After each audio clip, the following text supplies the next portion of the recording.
YB asal mana YB? Tiap-tiap kali saya jumpa soalan yang sama. Jadi saya dah ada standard jawapan. Saya orang Malaysia. Ada study jawapan Habis tak lah. tanya. Itu orang Malaysia. Adakah kerana saya bukan luar, bukan orang lain, maknanya saya tak boleh buat kerja? Tak.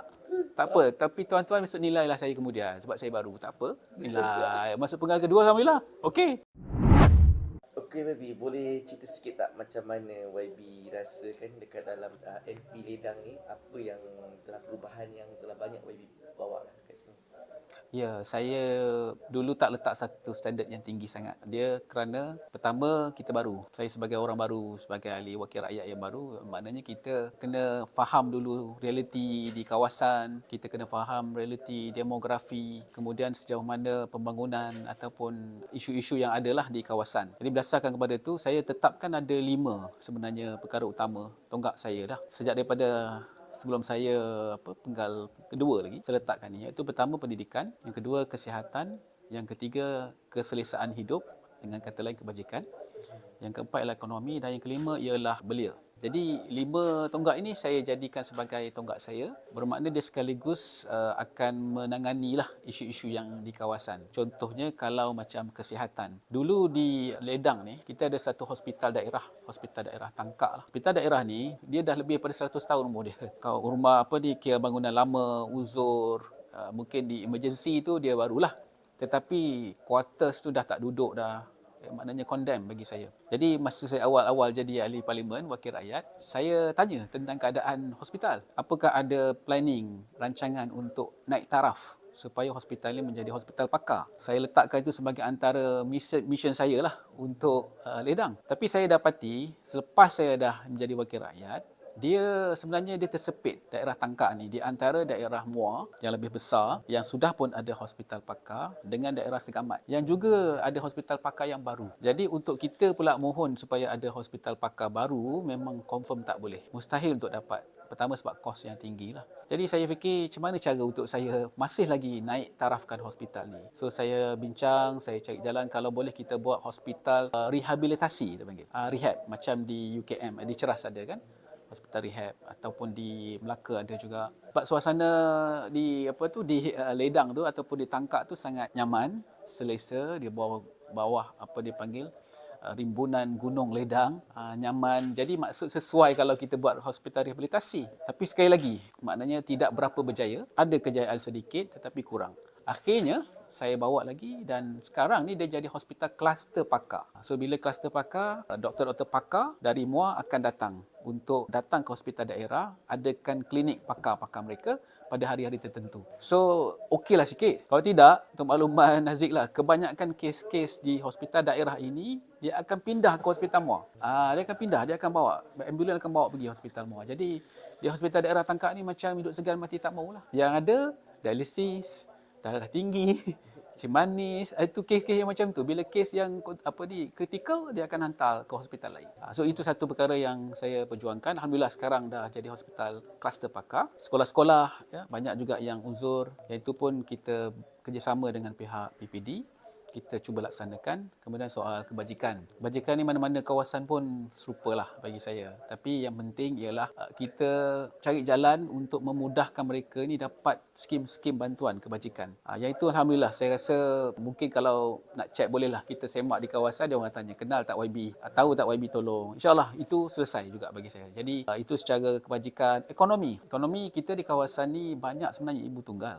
Kemudian belia muda. Jadi dari segi ekonomi ni saya banyak bantu. Saya tak suka nak bantu secara besar-besaran. Cara saya, kaedah saya ialah bantu secara rujutan tetapi ramai dapat. So contohnya kalau ada ibu tunggal yang buat bisnes tudung, yang buat kerepek, jadi kita beri bantuan mesin jahit, kita beri bantuan dapur, kita beri bantuan mesin dan sebagainya supaya mereka ni dapat langsungkan kehidupan dia dalam keadaan kecil tetapi dia selesa. Setakat itu pun saya rasa kita telah keluarkan banyaklah belanja juga untuk tujuan kebajikan dan juga untuk tujuan ekonomi. Bila kita dah bagi sekali, setakat ini saya tengok tak ada lagi keperluan untuk bagi lagi tambahan. Sebab mereka maju sendiri. Mereka cukup untuk buat sendiri dan bisnes itu berkembang. Alhamdulillah. Antara QAB dengan cabaran-cabaran sekarang ni kan, apa yang YB rasa cabaran yang amat YB rasa ini susah tapi YB boleh lakukan juga dekat sebagai MP ni? Kalau di kawasan saya rasa memang saya dia orang luar, dianggap sebagai orang luar. Jadi bukan lahir di Johor ataupun di Ledang, di Tangkak, tapi di luar. Saya lahir di Melaka, tapi saya dibesarkan di Johor, di Segamat. Adalah apa dia panggil tempias-tempias tu kan, Johor, tetapi masih lagi dianggap sebagai orang luar. Itu cabaran pertama saya sebagai wakil rakyat. So maknanya saya kena buktikan bahawa saya boleh berkhidmat dengan baik di kawasan. So itu merupakan cabaran awal. Kemudian cabaran yang kedua tu ialah berkenaan dengan kerjasama kita dengan agensi kerajaan negeri, agensi kerajaan pusat dan juga dengan ketua-ketua kampung, ketua masyarakat. Yang ini dia tidak ada jalan shortcut dia, tak ada shortcut. Bermaksud kita kena build up hubungan itu secara berterusan. Dan caranya adalah untuk rajin turun, berjumpa, bincang dekat warung, kemudian kumpulkan mereka, dengar masalah, lepas tu cari jalan untuk sedikit demi sedikit selesaikan masalah mereka, bukan sahaja dengan peruntukan, tapi sebenarnya dengan memudah cara kan. Kadang-kadang ketua kampung dia tak faham proses, kita bantu dia. Kadang-kadang ketua kampung rasa hanya boleh dapat bantuan ni daripada YB je. Tapi sebenarnya ada cara lain, banyak agensi yang boleh bantu. So sedikit demi sedikit, walaupun susahlah pada awalnya, kerana banyak faktor. Dulu masa saya menang 2018, kita baru ambil alih daripada Kerajaan Barisan Nasional selama 60 tahun. Jadi Pakatan Harapan pada masa itu ambil alih, semua orang baru. Dan tapi yang bawah ni orang lama, orang-orang yang biasa dengan budaya Barisan Nasional UMNO. Jadi dia dah biasa cara macam tu. Masuk orang baru kita ni tak reti buat kerja pula. Jadi dia ada jurang. So akhirnya proses tu lambat. Jadi kerja kita ni sebagai wakil rakyat, kita nak menemukan, kita temukan di antara agensi ni dengan ketua kampung, dengan ketua masyarakat Cina, ketua masyarakat India. Kemudian kita bagi dia macam template. Okey, ini peranan tugasan you, dan kemudian kita semak supaya dia ada apa dia panggil tu, kita boleh jejak dia punya prestasi. So proses awal ini cabaran besar, sebab kalau kita ada adun yang juga berfungsi baik, mungkin kurang sedikit, tetapi dia pun baru. Ada setengah-setengah kawasan tu adun pun baru. Adun baru, wakil rakyat, ahli parlimen baru. Kita nak kena ada kefahaman dan kena ada sistem untuk kita boleh kerjasama dan kemudian kita boleh akhirnya selesaikan khidmat ni kepada rakyat secara bersama. Ada macam-macam kaedah. Contohlah, ada setengah orang dia buat town hall. Ada setengah orang dia pecahkan dalam kalangan DUN ataupun dalam parlimen itu kepada biro-biro. So dia lantik ketua-ketua kampung untuk biro khidmat masyarakat. Ini biro agama, ini biro pendidikan. Jadi fungsi ketua kampung tu dia lebih daripada hanya sebagai jaga kampung je. So dia rasa ada kelebihan sikit lah. So perkara macam ni dia datang dengan pengalaman lah saya rasa. Awal-awal tu tak tahu. Kita kata you jaga kampung, ni bagi you buat kerja jalan.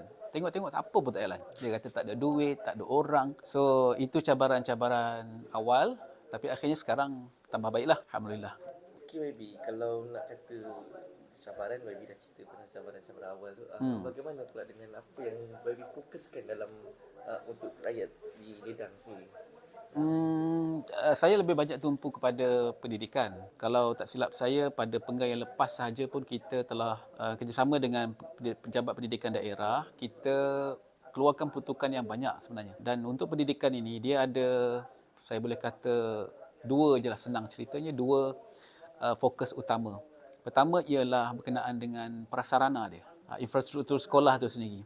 Yang kedua ni ialah berkenaan dengan kualiti, berkenaan dengan kebajikan guru, kualiti pendidikan, pemikiran pelajar. So kalau nak kira dua-dua penting lah. Sebab bila kita ambil alih dulu juga sebagai kerajaan baru, memang saya lihat infrastruktur prasarana sekolah ni amat menyedihkan lah. Maknanya selama berpuluh-puluh tahun seolah-olah walaupun bajet tinggi pendidikan kan, tapi tak diberikan penekanan. Dan isu utamanya adalah penyelenggaraan juga. So bila dia orang serahkan penyelenggaraan ni kepada guru-guru, guru-guru pun tak ada duit. Mereka nak kena keluar duit poket sendiri untuk repair tandas ke? Untuk repair pintu bilik sekolah ke kan? So perkara macam tu saya rasa tak betul lah. So kita cuba selesaikan, bukan dengan bagi peruntukan semata-mata, tetapi nak wujudkan budaya penyelenggaraan di kalangan Kementerian Pendidikan, kemudian dengan Jabatan Pendidikan Negeri, dengan PPD juga dan ibu bapa. Kalau sumbangan tu boleh saya tahu untuk sekolah di Ledang berapa banyak dan sumbangan berapa jumlah sumbangan dan apa jenis sumbangan tu? Okey. Kita ada peruntukan tak silap saya dalam 3.84 juta daripada kerajaan untuk termasuk projek mesra rakyat kita panggil setahun ya. Dalam jumlah itu, kita boleh buat bajet untuk bagi-bagikan kepada bidang tadi, pendidikan, kesihatan. So, untuk pendidikan ni saya bagi peratus yang lebih tinggi. Silap saya dalam 30-40% hanya untuk pendidikan. Jadi kalau kata kita bayangkanlah 4 juta, 30% daripada 4 juta maknanya itu dalam berapa juta tu? 3 juta juga tu. So memang betul. So untuk penggal pertama hari itu, kita telah belanjakan hampir 1 juta. Penggal pertama. Penggal kedua ini saya jangkakan akan lebih tinggi lagi dan daripada 1 juta tu banyak perkara lah. Bukan hanya dari segi prasarana tapi dari segi program-program galakan pendidikan macam kursus-kursus SPM, motivasi, robotik juga kita bagi galakan. Tuition saya tak buat sebab dia suasana di ledang ni lain sikit. Maknanya kalau kita pun buat, dia orang tak akan datang. Kita kena pergi ke dia. Sebab dia kawasan kampung. Jadi memang tak jadi. Kalau di Kuala Lumpur ni senang. Bapak lagi KL senang, pergi satu pusat tuition, hantar senang saja kan. Kita pun buat satu tuition, dia datang, free pun boleh. Tapi di ledang tak boleh. Saya dah cuba, saya bincang dengan guru-guru kan, dengan PPD. Mereka kata YB baik bagi fokus kepada perkara lain lah. Maksudnya dari segi kursus galakan okey, buat trip pembelajaran okey, buat datang parlimen okey, buat dari segi robotic challenge okey, sukan okey. Cuma itu tak bermakna mungkin orang kata tak ada tuition, tak ada apa, maka pendidikan, prestasi pendidikan dia tak baik. Tidak. Saya lihat kebanyakan pelajar yang terbaik juga datang di Johor ni datang daripada daerah tangkap. Jadi maknanya tak adalah satu kelompangan antara kualiti pendidikan itu dengan apa dipanggil dengan lain-lain. So mereka ni masih lagi boleh berprestasi tinggi tanpa kita fokus sangat kepada tuition lah. So maksudnya setakat ini saya percaya dan yakin apa yang kita sedang buat di ledang itu amat bertambah baik dari segi pendidikan. Bukan hanya pendidikan sekolah kebangsaan tetapi juga SJKC, SJKT. Mereka ni ada perbezaan. Sebagai wakil rakyat, kita pun perlu faham dari segi peruntukan-peruntukan ini. Kalau macam SJKC, dia ada peruntukan khas. SJKT pun dia ada peruntukan khas je. Sekolah Cina Tamil ni. Jadi, bukan masalah kita tak adil kepada sekolah Cina ataupun sekolah Tamil. Tapi mereka dah ada peruntukan khas daripada persekutuan. Sebab itu dia duduk bawah lembaga pengelola sekolah dia dan melalui lembaga itulah mereka gunakan peruntukan tu untuk sekolah. Kalau SJ sekolah jenis kebangsaan, sekolah menengah jenis kebangsaan, yang ini memang kurang. Jadi dia perlu tampung oleh YB, wakil-wakil rakyat. Kita kadang-kadang kita kena keluarlah peruntukan untuk bantu sekolah-sekolah yang ini. Jadi tapi jangan ketepikan terus sekolah Cina ataupun sekolah Tamil. Saya lebih suka kalau macam sekolah Cina, sekolah Tamil ni saya bagi dalam bentuk kursus motivasi untuk diorang, untuk meningkatkan kualiti pendidikan, bahasa, perkara yang macam tu. Berapa banyak sekolah YB di Ledang? Di Ledang, tak silap saya ada dalam 150 lebih sekolah. Termasuk sekolah menengah, sekolah rendah, SJKC, SJKT. Daripada segi kerajaan sekarang ni, terutamanya lah Perdana Menteri kita sendiri kan, macam amat-amat nak menghapuskan miskin tega ni semua. Setiap kawasan segenap mesti ada orang-orang yang susah, orang yang ni. Ya. Berapa kalau ada jumlah lah, kalau ada jumlah yang berapa banyak yang miskin tega yang terdapat di Ledang, dan apakah cara YB untuk atasinya, dan apakah perkara itu pun YB dapat kurangkan untuk tempoh sepanjang perkhidmatan YB sendiri? Saya tak silap saya, dia tak ramai ni di Ledang ni. Mungkin dalam kurang dari 200 lah sebenarnya yang miskin tegar. Tapi jumlah ini selalunya dijejaki oleh pihak pejabat daerah dan ada mesyuarat pembasmian kemiskinan yang dilakukan secara secara bulanan. Dalam tu kita bincangkan tentang siapa dalam senarai e-Kasih. E-Kasih inilah yang dalam senarai itulah yang mereka ni ialah miskin tegar. Bila mereka dalam senarai e-Kasih, bermakna kita dah identify, kita kenal pasti mereka sebagai miskin tegar, kita boleh sasarkan terus untuk bantu. Okey? Untuk bantu ni, kita boleh menggunakan, saya sebagai wakil rakyat, boleh menggunakan peruntukan untuk bantu mereka, baik pulih dan sebagainya. Selain daripada peruntukan yang diberikan oleh pihak kerajaan sendiri. Macam contoh buat rumah PPRT, rumah mampu milik. Itu bawah e-Kasih, syaratnya dia dalam senarai, dia layak terus. Jadi itu satu syarat besar tu. So untuk kami, pertama sekali yang kita buat daripada awal ialah untuk kita sendiri kenal pasti siapa orang yang miskin tegar. Ada juga yang miskin tegar tetapi mereka tak ada kefahaman tentang perlunya untuk daftar dalam e-Kasih. So kita nak kena bagi maklumat, kena kerjasama dengan ketua-ketua kampung. Kalau wakil rakyat dia kata dia boleh tahu semua, saya rasa tak tipu lah tu. Dia mesti ada ejen-ejen ni, kita panggil ejen perubahan ni lah, ketua kampung ke KRT ke ataupun ketua masyarakat. Melalui mereka ni, kalau kita baik hubungan, kita akan tahu apa yang tim saya buat ialah bila kita tahu, kita akan turun. Bila kita turun, kita akan siasat lah, tengok, oh memang pakcik ni memang susah, tak ada pekerjaan, anak-anak kira tak ada tanggungan, tak bagi tanggungan apa, bantuan JKM pun tak dapat, jadi dia hidup merempat. So kita bantu untuk dia daftar bawah IKASI, bagi tahu kepada pejabat daerah, mereka akan buat siasatan, masuk IKASI, selesai. Jadi mudah lagi cara untuk ni. Bila dia dah masuk IKASI, bermakna dia akan dapat bantuan supaya dia keluar daripada miskin tegak. Itu satu. Yang kedua ialah yang itu yang saya sebut tadi awal, iaitu untuk kita bantu dari segi ekonomi dia. Banyakkan daripada mereka ni dia kadang-kadang putus harap sebab dia tak faham kaedah cara macam mana untuk berniaga, untuk buat bisnes, untuk expand, untuk kembangkan. Jadi dia buat kecil-kecilan kat rumah, buat roti, buat kerepek sikit-sikit kan. Jadi kita dapat maklumat daripada ketua kampung. Ketua kampung kata, YB tolong tengokkan yang ni, dia ni macam ada kebolehan, kemampuan untuk berniaga, tapi dia tak ada kefahaman, pemikiran dan juga tak ada dana lah. Jadi bila kita turun, kita bincang, kita tanya, apa rancangan pakcik untuk, apa rancangan akak untuk expand? Tak tahu, tak buat. Jadi macam mana bisnes? Bisnes bila ada orang nak, saya buat. So, apa cara kita nak buat kan? So, pertama kita satukan dia dengan MARA ataupun dengan badan-badan agensi-agensi pertanian contohnya. Jabatan Pertanian dengan Jabatan Veterina kalau dia berniaga kambing. So, kita satukan. Tapi dia proses tu panjang. Nak cerita ringkasnya, saya dah buat hubungan dengan Jabatan Pertanian, dengan Jabatan Veterina, dengan JKM. Saya tahu apa keperluan yang mesti ada kepada mereka yang nak mohon ni. Sebab birokrasi ni pun satu hal juga. Bila kita dah tahu, saya sampaikan maklumat pada mereka, satukan, dapat. Alhamdulillah. Kadang-kadang kita tak keluar satu sen pun.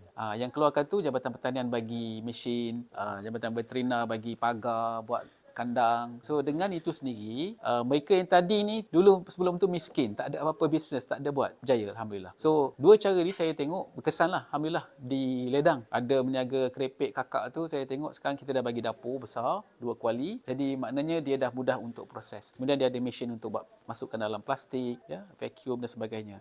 Begitu juga dengan berniaga tudung, berniaga tudung ibu tunggal, kita bagi mesin jahit, lepas tu dia buat online, kita bagi kursus online pula.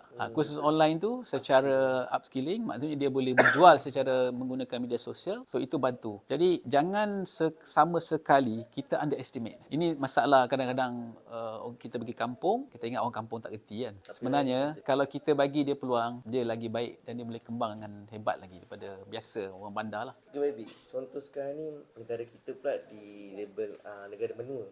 Betul? Apa yang perancangan di side YB sendiri kan untuk masa depan, untuk membantu rakyat duduk di ledang sendiri, macam simpanan mereka ke, dari segi kebajikan mereka ke, apa YB dapat sebenarnya?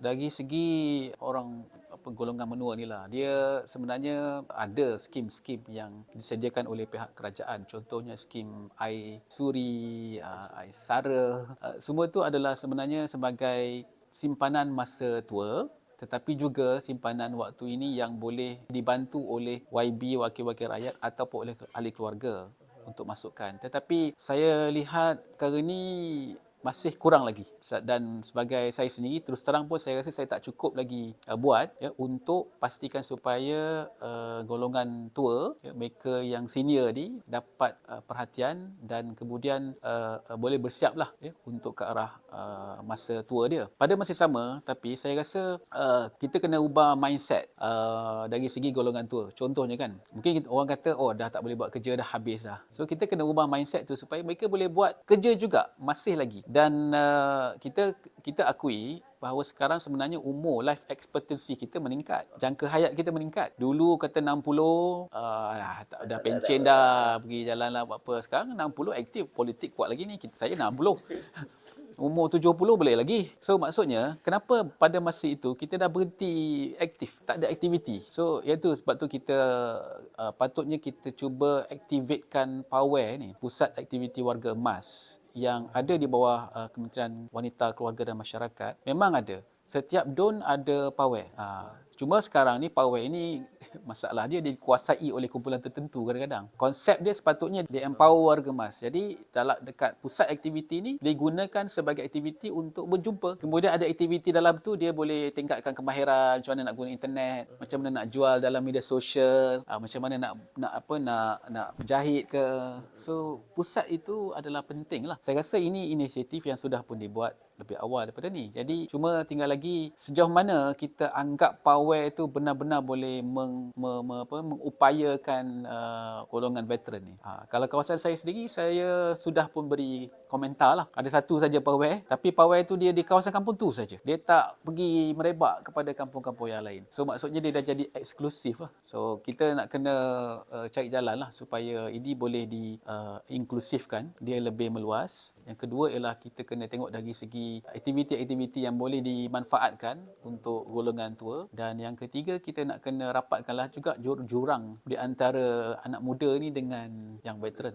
Okey baby, kita dapat lihat macam kalau di bandar-bandar, terutamanya bandar-bandar macam Kuala Lumpur, bandar-bandar Ampang, mereka cenderung dengan kesesakan lalu lintas, dengan masalah trafik semua. Tapi macam kawasan-kawasan macam di perkampungan atau luar bandar ni lah kan cakap kan, mereka pula lebih cenderung kepada masalah komunikasi, sukar tercapai ke macam mana YB?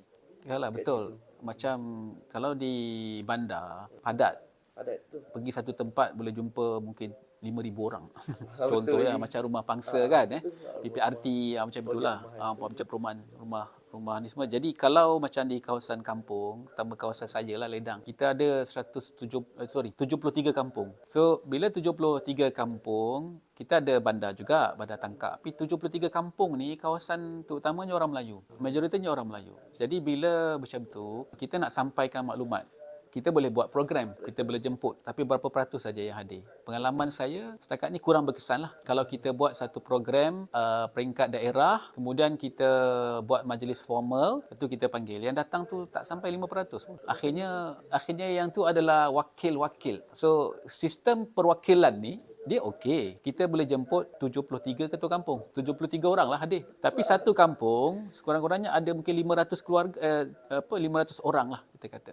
300 keluarga, 500 orang macam tu. 500 kali dengan 73, berapa banyak dah tu? Ramai. So, patutnya kita menggunakan sistem adun, ketua kampung, ahli majlis, supaya mereka boleh menjadi ejen-ejen yang sampaikan maklumat kepada penduduk. Saya terpaksa lakukan ini dulu masa saya pegal pertama. Memang saya banyak turun habis-habisan ke bawah. Sebab saya tahu mereka memang tak akan hadir program. Kita kena pergi ke dia daripada dia datang ke kita lah. Sistem sama untuk kempen, masa kempen pilihan raya. Semua konsep dia.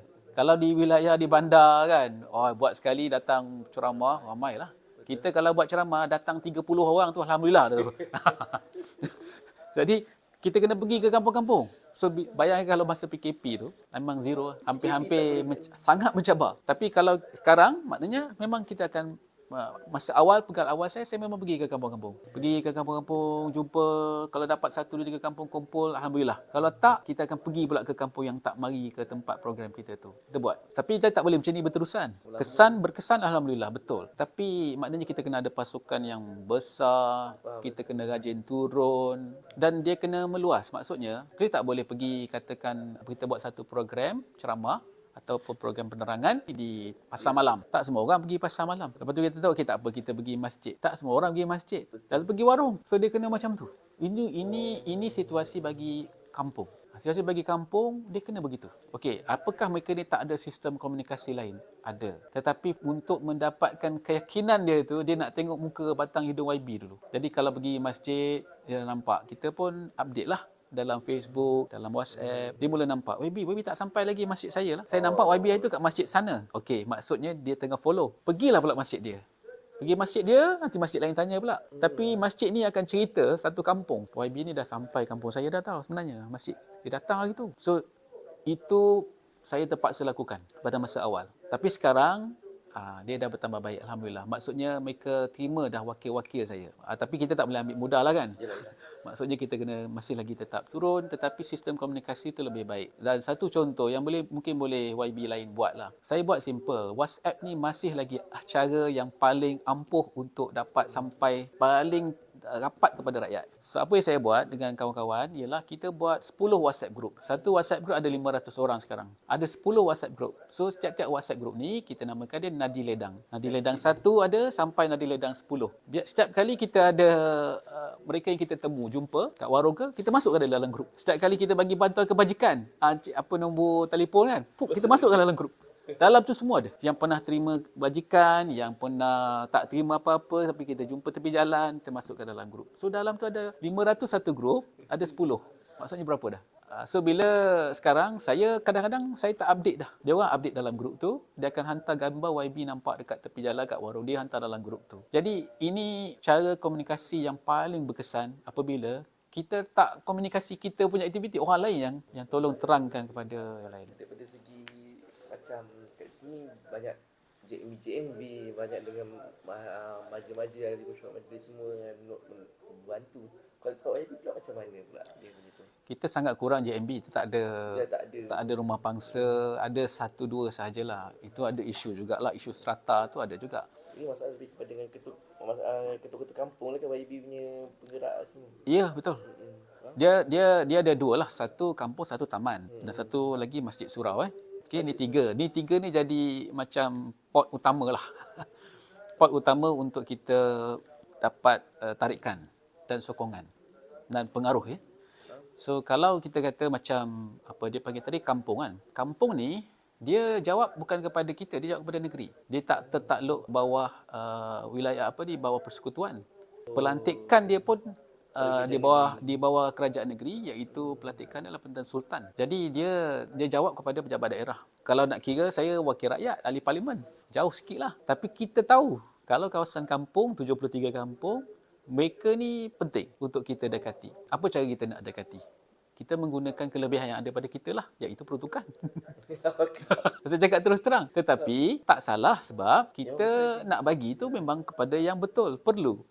Tapi yang tahu tu ialah ketua kampung. So saya tak tengok parti. Ketua kampung tu ke sekarang ni UMNO ke, tak UMNO ke, ataupun parti lain. Yang penting saya kata dia ikhlas jujur nak tolong orang kampung. Bila dia ikhlas jujur, bermaksud mudah kita nak kerjasama dengan dia. Contoh kita nak bagi bantuan kebajikan lah, simple. Tok, kita kata kat dia, Tok, saya ada peruntukan, saya nak bagi dalam 20 keluarga. Boleh Tok kenal pasti 20 keluarga tu yang mana betul-betul perlu. Kita test lah. Bila kita test, kita ada orang kita dalam kampung tu. Dia akan bagi maklumat lah. Dia kata, YB, hari tu YB bagi tu, 5 orang tu sebenarnya semua tu ahli keluarga Tok ketua kampung. Kita dah tahulah kalau macam tu. Ada yang betul. Ada yang tengok, wah YB ni tak kisah saya UMNO, tapi YB nak bagi juga. Betul, tapi Tok kena bagi pada yang betul-betul perlu. So itu dengan ketua kampung. Kemudian Masjid Surau, sekali lagi lah kita kena rajin turun solat. Jadi bila pergi Masjid Surau, dia tengok, dia akan minta sumbangan biasa. Ya, untuk Masjid Surau ni biasalah aircon, kapet, semua tu ada. Kipas. So saya punya simple saja. Masjid yang aktif, dia ada sumbangan dana dia cuma kita nak tampung, itu saya bantu. Tapi kalau masjid tak aktif tapi sekadar nak minta duit je, kita akan tahu bahawa itu cuma cara mereka untuk nak dapat duit je lah. Sokongan tak dapat lah. Okey. Kemudian dan lain-lain lah. So kalau kita berdasarkan kepada tu, maknanya hubungan tu akan lebih rapat. Dan kita kena gunakan ketua kampung, persatuan penduduk. Ahli majlis kurang. Ahli majlis sangat kurang ya. Untuk maklumat Aziz lah, bandingan di Selangor. Selangor ni dia hebat lah kan. Ahli majlis tu dia jadi adun. Dia punya level itu kan. Tapi kalau di Johor tu, saya rasa hampir-hampir tak wujud lah. Orang tak kenal siapa ahli majlis. Dia hadim syarat saja. Walaupun kita dah cuba masa kita jadi kerajaan pada awal dulu untuk kita tingkatkan performance ataupun peranan ahli majlis, tapi bila dah tukar balik tu, dia jadi balik macam budaya lama lah. Bermaksud dia hadir mesyuarat tapi dia tak terima aduan-aduan. So penting untuk semua ejen-ejen ni berperanan, sama ada kampung, masjid surau ataupun taman. Kalau kita dapat kombinasi yang baik dan dia yakin dengan kita, insyaAllah dia jadi ejen untuk kita. Bukan saja selesaikan isu masalah dia, tetapi dia akan cadangkan program-program rakyat. Kita dah buat macam contohnya, kita dah buat karnival sukan rakyat. Kita dapatkan semua ketua-ketua kampung daripada satu don untuk kerjasama. Lepas tu kita minta dia untuk bawa 10 orang daripada setiap kampung. Dia bawa, duduk daripada pagi sampai petang program karnival sukan rakyat. Bila dia satu kampung, satu kawasan kampung dah dengar, yang kampung lain tu, memanglah saya rasa dia ada kepuasan Tapi kita kena ada pasukan. Kalau pasukan ini kita bimbing baik-baik, kita ada hubungan rapat, mereka faham cara kerja saya dan juga penerimaan, dia akan selesai. Memang untuk maklumah Haziq lah, masa saya pun turun ke ledang ni, saya tak ada orang. Saya bukan daripada kawasan tu. Saya terpaksa bilap cari orang muda, cari yang berpengalaman, cari daripada kalangan masyarakat Cina, India, sebab dia kena ada wakil-wakil ni. Tapi kena sabarlah. Bila sabar dan kita ada strategi, perancangan tu ada tonggak, ada strategi, ada perancangan, maka dan kena ada pasukan. Bila pasukan faham, execute the plan, dia tahu saya punya kerenah saya, apa syarat-syarat saya, insyaAllah dia akan jalan dengan baik. Perancangan YB lah untuk di ledang ni juga, dan apa harapan YB untuk bisnes ni juga. Ya, saya memang letak harapan besar di ledang ni sebab saya rasa dia ketinggalan dari segi pembangunan terutamanya. Daerah Parlimen Ledang, daerahnya daerah Tangkak. Daerah Tangkak ni daerah paling bongsu di Johor. Ada 10 daerah, daerah Tangkak ni paling bongsu. Dia belum perbandaran pun lagi. InsyaAllah dia orang sedang rancang untuk perbandaran tahun 2 tahun lagi. Hasrat saya. Ya, sebab mungkin dua tiga sebab penduduk tak ramai, kedua sebab tak ada banyak hasil. Jadi kita nak kena fokus sedikit kepada kependudukan, mungkin kena produktif sikit, ramai lahir lagi. Yang kedua adalah kita kena wujudkan kawasan-kawasan semi industri yang lebih banyak lagi lah. Buat waktu ini ada satu kilang yang cukup besar, iaitu kilang ST Microelectronic, kilang buat chip daripada Perancis. Dianya terletak di sempadan sebenarnya Ledang dengan Muar, tapi dalam sempadan Ledang. Jadi alhamdulillah lah, Majlis Daerah Tangkak itulah hasil terbesar dia. Hasil-hasil lain tu kecil-kecil kan. Bila hasilnya ada, penduduknya ada, baru boleh tingkatkan kualiti dan juga kualiti hidup di kawasan daerah Tangkak. Jadi idea saya, vision saya adalah setelah saya dah kerja di penggal pertama di Ledang, kita tumpu banyak pada pendidikan, kesihatan, kebajikan. Saya nak tumpu juga kepada pembangunan. So harapan saya nak ada satu kompleks sukan, mini sukan di Ledang. Saya nak ada peningkatan naik taraf hospital. Macam mana pun saya akan kejar sampai dapat ni, naik taraf hospital. Dan saya nak ada juga pembangunan lain, misalnya convention center. Pusat convention tak ada. Hotel yang bertaraf 4-5 bintang.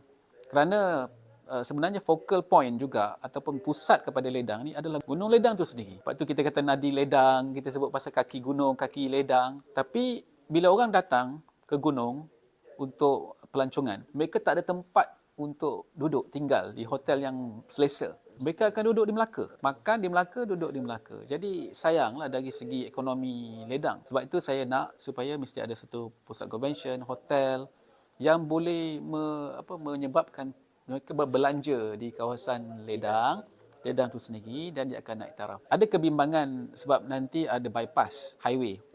Daripada Tangkak, dia akan bypass ke Segamat. Dia tidak akan lalu lagi bandar Tangkak. Jadi bandar Tangkak ni akan jadi macam bandar berhantu lah. Ada kebimbangan saya rasa tidak. Sebabkan beberapa faktor. Pertama sebabkan kain masih ada banyak di Tangkak ni, tekstil. Yang kedua makanannya baik. Yang ketiga sebab kita ada apa dipanggil ni sebagai pusat-pusat kegiatan ekonomi lah. Dia sedang meningkat naik. So mungkin yang akan menjadi tarikan tu ialah kerana dia bandar kaki gunung dan sejuk, jam sikit-sikit. Tapi maksudnya tidaklah macam di Kuala Lumpur kan. So dengan itu sendiri saya harap daerah Tangkak, Parlimen Ledang tu akan membangun ekonominya, prasarananya, pendidikan, kesihatan. Apa yang YB boleh katakan, apa yang boleh buat kesimpulan MDEC ni, apa pandangan YB untuk rakyat mengenai MDEC ni sendiri?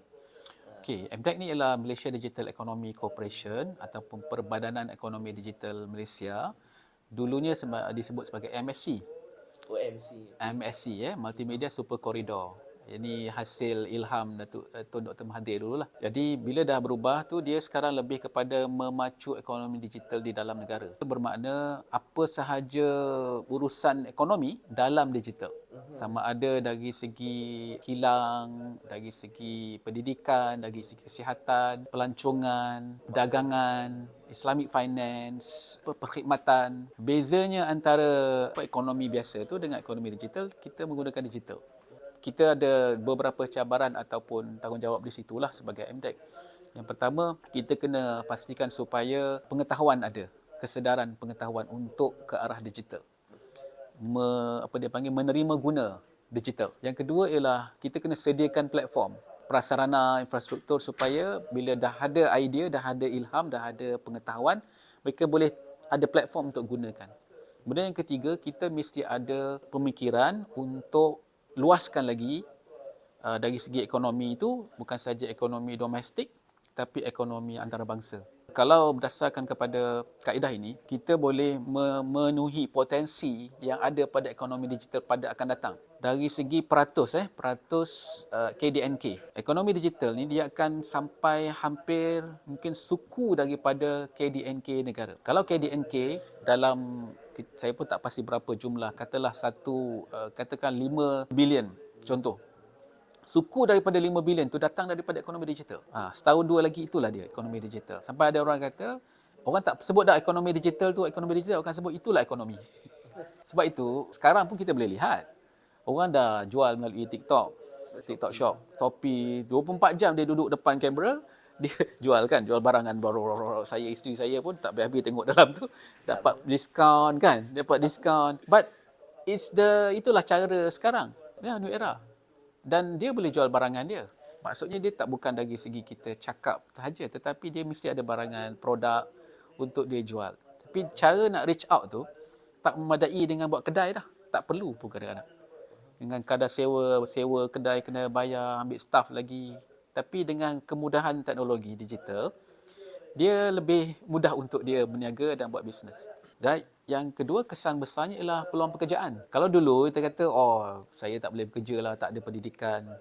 Tidak lagi. Pendidikan tu penting, tapi kalau tak ada pun, dia mampu untuk masih lagi ada peluang untuk bekerja, jadi freelancer, ada orang buat terjemahan sampai luar negara pun dapat order daripada luar negara untuk terjemahkan dia punya kontrak, script writing semua tu. Kemudian buat content, content, animation, website. So perkara macam tu dah jadi macam kerja hakiki. Dia bukan kerja part time lagi. Gig ekonomi terutamanya kan. So sebagai MDEC, kita ni memudah cara sebenarnya. Kita sediakan platform supaya rakyat lebih faham. Yang kedua ialah kita cari apa lagi cara untuk meluaskannya, dan kemudian kita pula pergi ke luar negara, bawa orang-orang kita ni, eksportkan bakat kita ni keluar.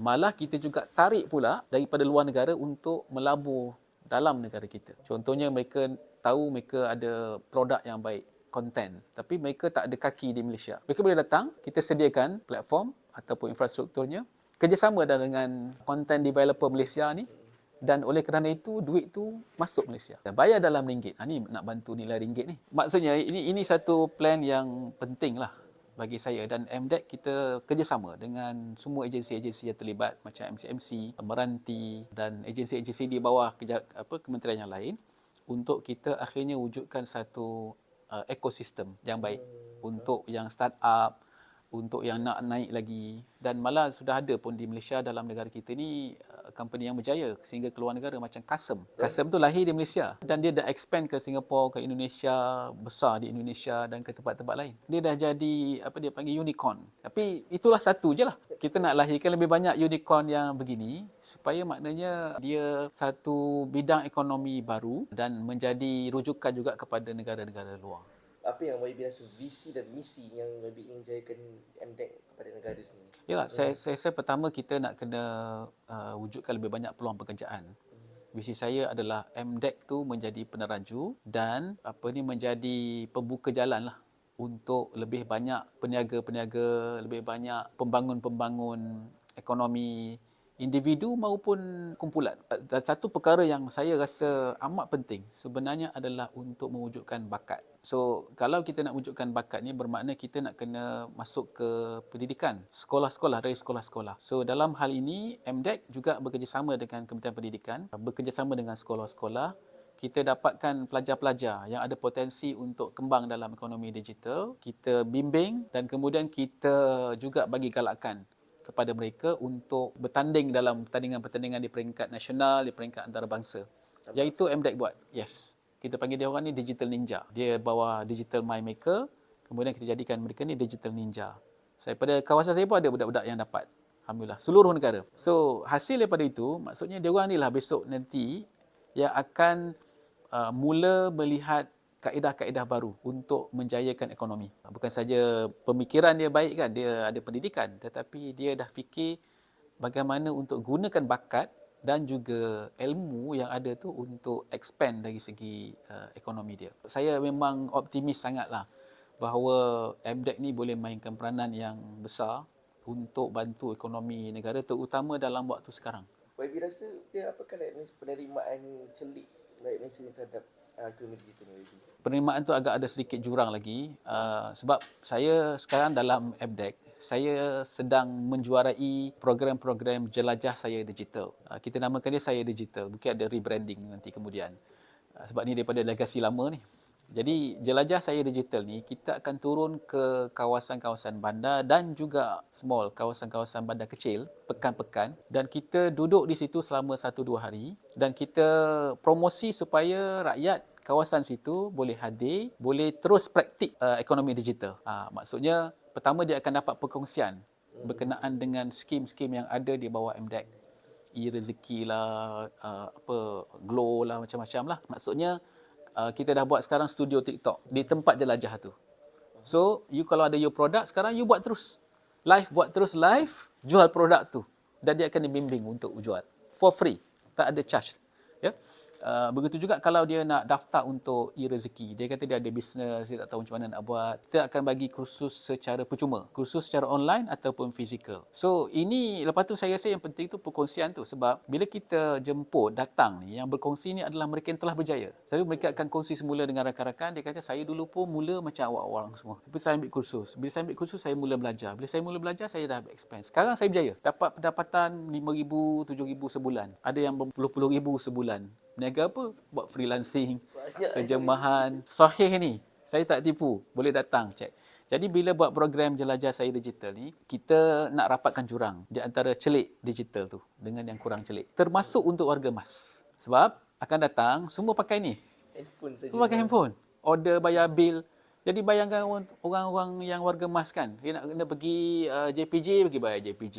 Itu kena pergi bayar income tax, banyak. Sedangkan semua dalam ni je. So, kita nak didik masyarakat kita tu untuk biasakan dengan perkara macam tu. Caranya memang nak kena pergi jelajah. Tak ada cara lain lah. So, MDEC sedang mempelopori jelajah ni. Ya, kita akan buat sebelum tu di beberapa tempat lah yang kita telah buat.